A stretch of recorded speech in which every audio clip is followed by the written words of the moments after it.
and passive transport are biological processes that move oxygen, water, and nutrients into cells and remove waste products.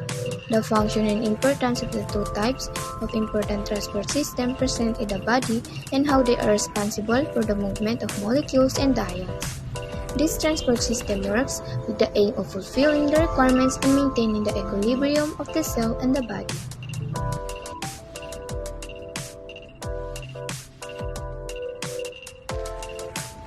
Active transport is the movement of molecules across a cell membrane from a region of lower concentration to a region of higher concentration against the concentration gradient. Active transport requires cellular energy to achieve this movement. In the active transport, the molecules are carried from the lower concentration gradient region to the upper concentration gradient region.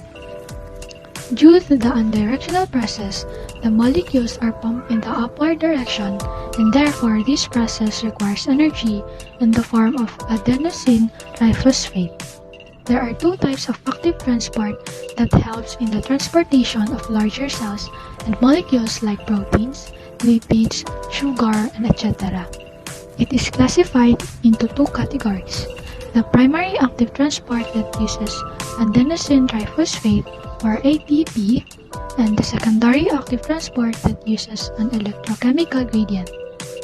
The primary active transport identifies the substance which is to be transported with the help of the proteins present in transmembranes, and then by using chemical energy, ATP, pump these molecules to their particular place. Primary active transport, also called direct active transport, directly uses chemical energy such as from adenosine triphosphate or ATP in case of cell membrane to transport all species of solutes across a membrane against their concentration gradient. For example, the sodium-potassium pump is transported with the help of an active primary transport process.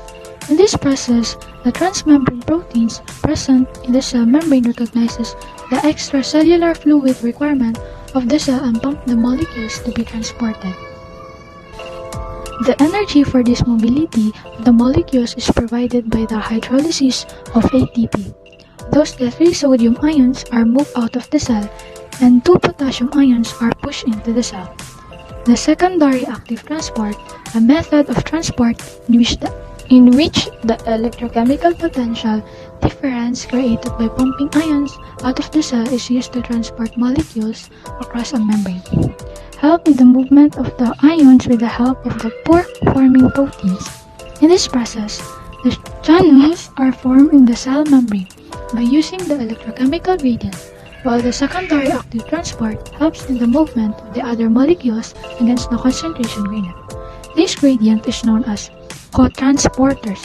Cotransporters are categorized into two types: symporters and antiporters.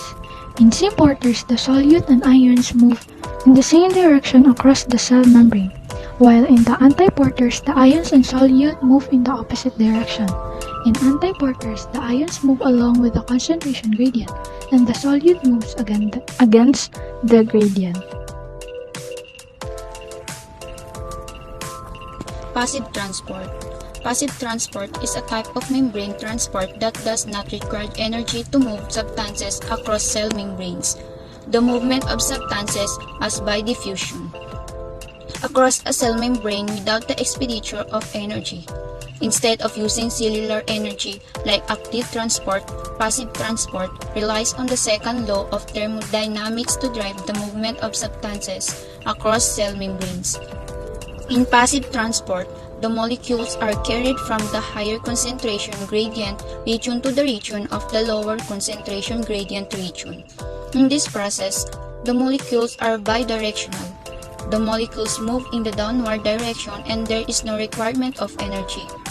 Due to the lack of resistance, the main motive of passive transport is to maintain the equilibrium in the concentration. This transportation is found in the liver, kidney, and in lungs of a body. Passive transport is further classified into 4 categories: osmosis, diffusion, facilitated diffusion, filtration. Osmosis occurs when the water molecules move through a selectively permeable membrane. When the molecules move from the more concentrated solution to the less concentrated solution through the permeable membrane, it is said to be the diffusion process. Even the protein found in the cell membrane help for the quick and swift movement of the molecules. Such movements are known as facilitated diffusion. Filtration is known as the movement of molecules across the concentration gradient. The difference between active and passive transport. In active transport, the molecules are moved across the cell membrane, pumping the molecules against the concentration gradient using ATP or energy. In passive transport, the molecules are moved within and across the cell membrane and thus transporting and through the concentration gradient without using ATP or energy. Active transport requires cellular energy.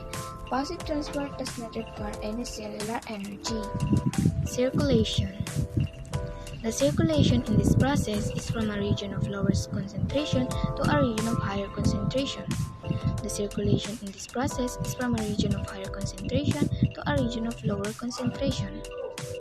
Active transport is a dynamic and rapid process, while the passive transport is a physical and comparatively slow process. The main aim of active transport is to transport all molecules such as proteins, large cell, complex sugar, ions, etc. While the main aim of passive transport is to transport all soluble molecules including oxygen, water, carbon dioxide, lipid, sex hormone, etc. The active transport carrier proteins are required. The passive transport carrier proteins are not required. Direction. Transportation is only in one direction. Transportation is bidirectional. Selective. Active transport is highly selective, while the passive transport is partly non-selective. Temperature. It is influenced by temperature. It is not influenced by temperature. Metabolic inhibitors. Active transportation is influenced by metabolic inhibitors, while the passive transportation is not influenced by metabolic inhibitor. Types: exocytosis, endocytosis, sodium-potassium pump, osmosis, diffusion, and facilitated diffusion. The cell is responsible for all the activities that occur inside our bodies. It is known as the basic unit of life. Important tasks are performed by specialized cells, which is required for the growth and development of the body. An essential transport system is used to transport the chemicals, nutrients, and other substances to other cells of the body. This transport mechanism is of two types, like active and passive transport. In this article, we will see the difference between active and passive transport. Active transport uses energy for the mobility of molecules in and out of the cellular membranes, and therefore remains active. In passive transport, the molecules do not use any energy for their movements, and so they are known as passive. The main aim of this transport system is to carry essential molecules and ions across the cellular membrane. The outer layer is made up of the phospholipid bilayer. It maintains the homeostasis of the cell and checks the entry of the substances. The entry of the molecules is supported by the specialized proteins along with semi-permeable membrane.